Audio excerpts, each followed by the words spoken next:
नर्मदा परिक्रमा भारतीय आध्यात्मिक परंपरा में एक अद्वितीय और गहन यात्रा है, जिसे विश्व की एकमात्र नदी पर की जाने वाली परिक्रमा माना जाता है। इसे केवल एक धार्मिक अनुष्ठान नहीं, बल्कि एक तपस्या और आत्मिक शुद्धि का मार्ग माना जाता है।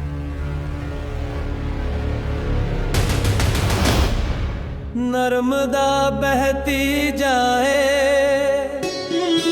शांति का सुर लगाए, पर्वत की चूड़ियां पहने, जल में ज्योति जगाए।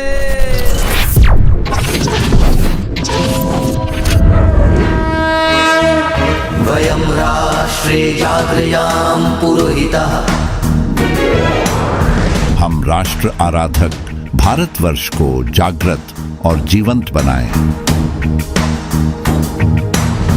युग युगीन भारत के कालजयी महानायकों की तेजस्विता की गौरव गाथा। नर्मदा, जैसा कि हम मानते हैं कि एक तरह से मध्य प्रदेश की जीवन रेखा है, तो जीवन हमको कहाँ से मिला? जल से मिला। गंगा है, यमुना है, कावेरी है, नर्मदा है, ब्रह्मपुत्र है, तो ऐसी कई नदियाँ हैं जिन्होंने अपने आसपास के जो रहने वाले लोग हैं, जीवन है, प्रकृति है, सबको प्राणवायु दी है, सबको सक्रिय किया, ऊर्जास्वित किया है, ऊर्जावान किया। क्योंकि हमारी उत्पत्ति ही पंच तत्वों और खास करके जल तत्व के साथ अभिन्न रूप से मिली हुई है, तो हम जल को लेकर एक तरह का हमारा तादाद में भी है, हम तदाकार भी हो जाते हैं उनके साथ, और उसके बगैर हम रह नहीं पाते। जल संस्कृति भी है, हजारों लाखों साल से जल जो है सभ्यताओं की साक्षी भी रहा है। इसी को पूरे न केवल नर्मदा में बल्कि गंगा के साथ भी लोग तीर्थ यात्रा करते हैं, नर्मदा के साथ भी करते हैं। तो नर्मदा का जो विस्तार है लगभग 1322-26 किलोमीटर के आसपास है। तो उसको हम जब पूरा फेरा लगाते हैं नर्मदा का, मतलब उद्गम अमरकंटक से चलकर भाणुष तक जाने और वापस लौटने, तो लगभग 2600-2700 किलोमीटर का तो एक तो ये फेरा हो जाता है।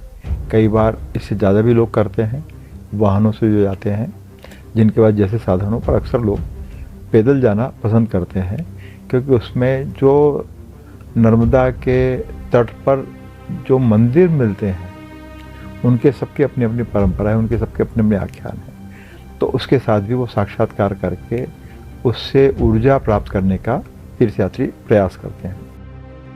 कई तीर्थयात्री ऐसे हैं जो पैदल जाते हैं, कई वाहनों से जाते हैं। कई लोगों ने जो प्रयोग किए हैं कि वो नदी के मार्ग से, नाव से या दूसरे तरीके से वो गए हैं। कुछ लोग तैर कर भी जाने का प्रयास करते रहे हैं।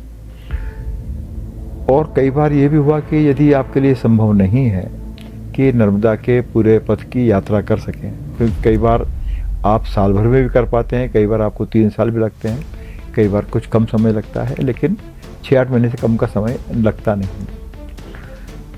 तो समाज ने अपने लिए भी कुछ दूसरे रास्ते भी निकाले हैं। तो कई बार जो लोग हैं वो 100 किलोमीटर के आसपास, 150 किलोमीटर के आसपास भी यात्रा करते हैं। तो चूँकि नर्मदा के किनारों पर अलग अलग जो जनजातीय समाज हैं, लोक समाज हैं, उनकी बसाहट है, तो कई बार वो अपनी ही बसाहट के इलाके में यात्रा करते हैं और जो स्मृतियां हैं उसको फिर से टटोलने की, स्पर्श करने की कोशिश करते हैं। उसमें धार्मिक स्मृतियाँ जाहिर की ज़्यादा होती हैं, और तो एक ये भाव उनका रहा है। तो इसमें धार्मिक भी है, सामाजिक भी है और आध्यात्मिक भी है। क्योंकि जैसे हम देखें कि जैसे शिवमस्त है या महाकुंभ है, ये भी जल के ही उत्सव हैं। तो तब समाज जो है अपनी जो क्षीण होती हुई आध्यात्मिक शक्तियाँ हैं, तो वो साधु पुरुषों से, संतों से, मनुष्यों से आशीर्वाद प्राप्त करने के लिए, ऊर्जा प्राप्त करने के लिए शिवमस्त और महाकुंभ में सम्मिलित होते हैं। यहाँ जो है एक लगभग वार्षिक रूप से ये करते हैं कि जो समाज को लगता है कि उनको एक तरह से रीगेन करना है, फिर से तरोताज़ा करना है, तो वो इस तरह की यात्रा में, नर्मदा की यात्रा में सम्मिलित होते हैं और बड़े उत्साह और समर्पण के साथ होते हैं। दूसरी बात कि अपने साधन, अन्न है, जो भी सारी चीज़ें हैं, वो अपने साथ लेके चलते हैं, खुद ही वो बनाते हैं, खुद ही करते हैं। तो वो एक तरह का टूरिज्म जैसा भाव नहीं है ये उससे पर्यटन तो एक बहुत उथली चीज़ है। ये एक धार्मिक आस्था का और अपने आप को फिर से संस्कारित करने का भाव जो है, उससे पूरा हिंदुस्तान का जो समाज है, भारत का जो समाज है, वो लगातार संलग्न रहता है और जिम्मेदारी के साथ रहता है। नर्मदा सिर्फ एक नदी नहीं है, उन्हें एक जीवित देवी का दर्जा दिया गया है। नाम भी देखिए ना, कितना सार्थक है। नर्म यानी आनंद, और द मतलब देने वाली। हाँ, आनंद देने वाली। और एक और मतलब भी बताया गया है ना इसमें, नामृता। हाँ, नम्रता यानी जो कभी मृत ना हो। अमर, ये धारणा है कि प्रलय में भी उनका नाश नहीं होता। और इसी से जुड़ा एक असाधारण दावा भी है, स्मरणात् जन्मजम पापम दर्शनात् त्रिजन्मजम स्नानात् जन्म सहस्रम हन्ति रेवा कलो युगे। मतलब सिर्फ याद करने से इस जन्म के पाप, दर्शन से 3 जन्मों के, और स्नान करने से तो हजारों जन्मों के पाप नष्ट हो जाते हैं। हाँ, ये बहुत बड़ी बात कही गई है। सिर्फ दर्शन मात्र को ही इतना शक्तिशाली बताया है, कई दूसरी पवित्र नदियों की तुलना में भी शायद ज्यादा। स्कंद पुराण में तो उन्हें वेद गर्भा भी कहा गया है, और शिव पुराण की एक कहानी का भी जिक्र है इसमें, वो भी काफी दिलचस्प है। कहते हैं कि स्वयं गंगा मैया एक काली गाय का रूप लेकर नर्मदा में स्नान करने आई थी और अपने पाप धोकर वो श्वेत होकर लौटी। ये कथा नर्मदा की शुद्ध करने की शक्ति को दर्शाती है। और वायु पुराण तो नर्मदा को ब्रह्मा विष्णु महेश का ही स्वरूप मानता है, शिव की शक्ति।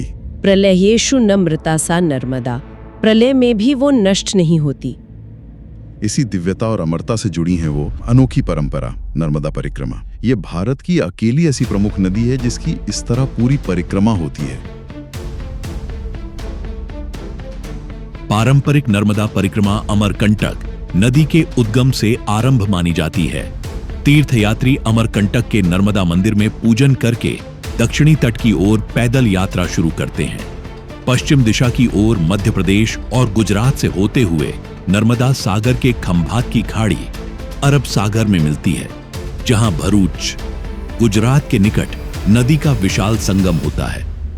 परिक्रमार्थी खंभात की खाड़ी में नर्मदा जल के साथ विधिपूर्वक स्नान एवं पूजा कर उत्तर तट की ओर मुड़ते हैं और पूर्व दिशा में यात्रा शुरू करते हुए पुनः अमरकंटक लौटते हैं। इस संपूर्ण परिक्रमा मार्ग की लंबाई लगभग 2000 से 3000 किलोमीटर है, जिसे पूरा करने में साधारणतः 3 वर्ष, 3 माह, 13 दिन लगते हैं। परिक्रमा हमेशा पैदल ही की जाती है। पारंपरिक साधु समाज तो इसे नंगे पैर संपन्न करता है और आधुनिक काल के कुछ यात्री सुविधाजनक जूते आदि पहनकर चलते हैं। एक नियम यह भी है कि मुख्य धारा की परिक्रमा के दौरान नर्मदा नदी को बीच में कहीं पर भी पार नहीं किया जाता। केवल सागर संगम पर द्वारका के पास इसे पार करके तट बदलते हैं।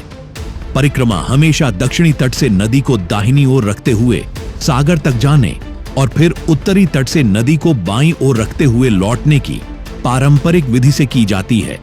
नर्मदा परिक्रमा को एक तपस्या और आत्मिक शुद्धि का मार्ग माना जाता है। मान्यता है कि इसे करने से व्यक्ति के सभी पाप धुल जाते हैं और उसे मोक्ष की प्राप्ति होती है।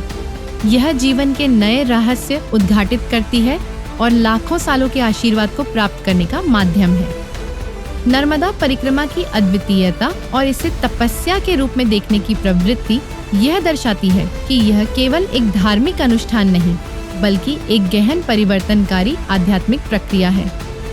शारीरिक कष्ट और त्याग का यह मार्ग भक्तों को आत्मानुशासन, आंतरिक शांति और जीवन के प्रति एक नई समझ प्राप्त करने में मदद करता है, जो इसे एक व्यक्तिगत आध्यात्मिक विकास का केंद्र बनाता है। तपस्या शब्द का प्रयोग यह इंगित करता है कि परिक्रमा में शारीरिक और मानसिक कठिनाइयों को स्वेच्छा से स्वीकार किया जाता है, जो आत्मशुद्धि और आध्यात्मिक उन्नति के लिए आवश्यक मानी जाती है।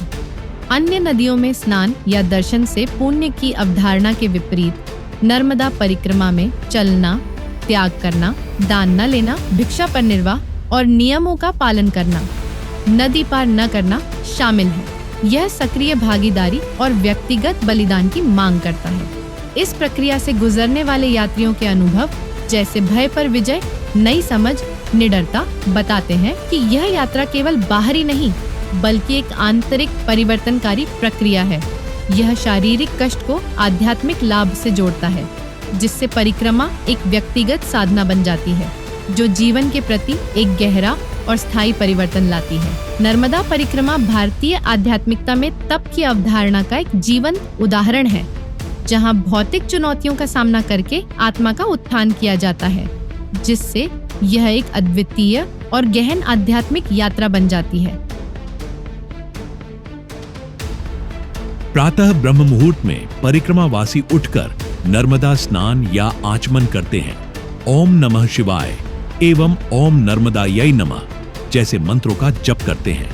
कई परिक्रमावासी अपने साथ एक लोटा या कलश रखते हैं, जिसमें अमरकंटक से लिए गए पवित्र उद्गम जल को पूरे मार्ग में रखते हैं और अंत में उसी में समुद्र संगम का जल मिलाकर ऊर्जा संतुलन का प्रतीक मानते हैं। मार्ग में आने वाले प्रत्येक तीर्थ या मंदिर पर नतमस्तक होना, दीपक जलाना, नदी को पुष्प अर्पित करना परंपरा का हिस्सा है। स्थानीय निवासियों द्वारा जगह जगह नर्मदा आरती होती है, जिसमें परिक्रमा यात्री भी शामिल होकर मां का गुणगान करते हैं। पारंपरिक नियम के अनुसार सन्यासी परिक्रमावासी प्रतिदिन केवल 5 घरों से भिक्षा लेकर भोजन करते हैं और शेष समय भजन कीर्तन या ध्यान में बिताते हैं। नर्मदे हर का स्मरण करते हुए चलना परिक्रमा का मूल भाव है। देखिए, नर्मदा के साथ जो सभ्यताओं का एक तरह से साथ है, जुगलबंदी जो है वो निरंतर सदियों पहले से जारी है और कई कई तरह की विभूतियाँ जो हैं, शक्तियाँ हैं, राजनीतिक शक्तियाँ हैं, वो भी संबंध रहा उनका। धार्मिक हैं, आध्यात्मिक हैं, गुरु हैं। अब जैसे गुरु गोविंद पाद हैं, ओंकारेश्वर में उनका निवास था और उन्हीं के साथ साथ फिर आदि शंकराचार्य जो उनके शिष्य बन के आए और विश्व को उन्होंने अपने ज्ञान से आलोकित किया। रानी दुर्गावती हैं जिन्होंने मुगल साम्राज्य से उस पर टक्कर लेने का प्रयास किया और इसके साथ ये तो एक संघर्ष की बात है, लेकिन उन्होंने नदियों का जो प्रबंधन है उसके लिए बड़ा काम किया, बांध को लेकर तो वो भी सुशासन के लिए याद की जाती थी। तो वैसे हैं फिर शंकर शाह, रघुनाथ शाह हैं, तो जो मंडला और जबलपुर से उनका संबंध रहा है। देवी अहिल्या हैं जो लोक माता के रूप में ख्यात हैं और एक पूरे निमाड़ का जो अंचल है उसको और उसके साथ साथ जो बसाहट है वहाँ की, भील हैं, भिलाले हैं और जो जनजाति समाज है, तो लोक समाज है, उनको न केवल जीवन जीने की राह दिखाई बल्कि उनको एक समृद्ध होने के, एक जैसे कि नर्मदा किनारे निमाड़ में किस अपने कपास की भारी फसल होती थी, तो उन्होंने बुनकर को लेकर, धनगर को लेकर और इससे बहुत सारे जो छोटे काम धंधे वाले जो लोग हैं उन सबको भी जागृत करने का, अपने पाँव पर खड़े हो जाने का उनने संकल्प लिया। तो इस तरह से वो भी हैं।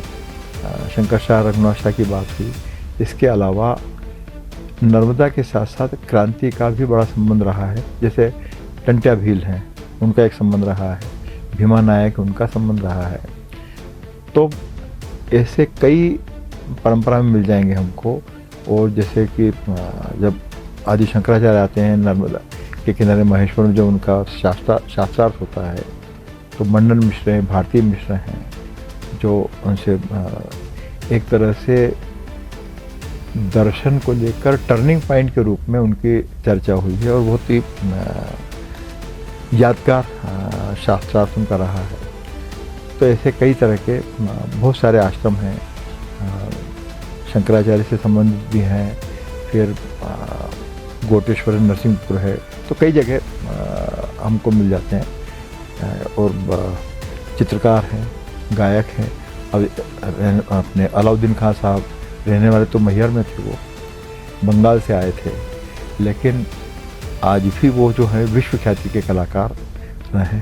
और मैहर में ही पंडित रविशंकर ने आके सीखा, और तो इस तरह से कई घराने भी विकसित हुए, संगीत को लेकर भी है, चित्रकला को लेकर भी है। तो और गोंड प्रधान जो चित्रकला का जो सिलसिला है वो भी नर्मदा के अंचल के बच्चों का ही है, बेटों का है। और वो भी आज दुनिया में जो गोंड और प्रधान चित्रकार हैं उनकी कलाकृतियाँ आज दुनिया में सुख्यात हो चली हैं।